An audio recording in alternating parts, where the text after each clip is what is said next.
Et c'est l'heure de l'édito éco avec Agnès Verdier-Molinier. Bonjour Agnès. Bonjour Dimitri, bonjour à tous. L'iceberg démographique des retraites. Ah là là, on le distingue de mieux en mieux là. Et oui, et même les plus démagogues osent de moins en moins dire qu'il faut revenir à la retraite à 62 ans. On les entend moins. Enfin, on pourrait peut-être avoir un débat digne de ce nom en France avec la présidentielle 2027.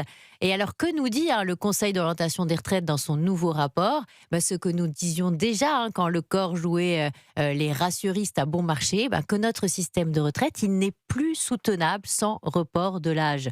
Alors bien sûr, il va falloir repousser l'âge de départ à la retraite à 67 ans et plus. Dire le contraire, ce serait mentir aux Français. Les 67 ans, les Pays-Bas, ils sont déjà, les Danois, ils sont déjà, les Italiens aussi, les Espagnols et les Portugais, ils y sont presque. Et la seule proposition possible pour sauver nos retraites sans casser la croissance, vous nous dites Agnès, c'est travailler plus longtemps. Et oui, le rapport creuse la piste d'un report de l'âge et dit clairement l'équilibre structurel des retraites jusqu'en 2070 par le seul levier de l'âge impliquerait de porter l'âge moyen de départ à 64,4 ans en 2030 et 67,6 ans en 2070.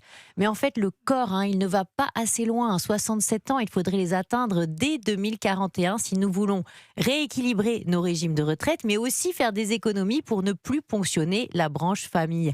Car le sujet est aussi un sujet démographique. Dans 10 ans, dès 2037, notre population va commencer à baisser selon les projections de l'INSEE et nous aurons en 2070 plus que 1,3 cotisants pour un retraité.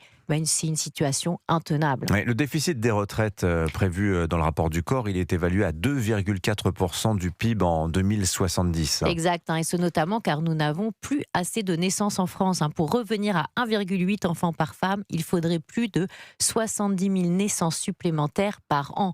Le paradoxe, c'est que pour financer nos retraites, nous siphonnons la branche famille de la sécurité sociale de presque 14 milliards d'euros par an. Les jeunes actifs ne sont plus motivés par la politique familiale et ne croient plus que s'ils travaillent toute leur vie à payer les retraites des anciens, ils auront aussi une retraite un jour. Il nous faut aujourd'hui absolument les rassurer par une meilleure politique familiale et par le report de l'âge. Sinon, qu'est-ce qui va se passer ?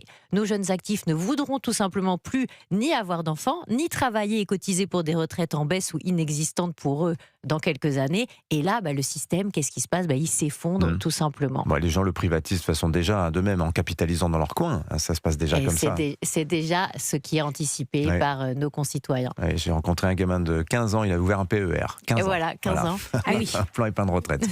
Et oui, c'est ça l'avenir. Merci beaucoup Agnès Verdier-Molinier. Signature Europe.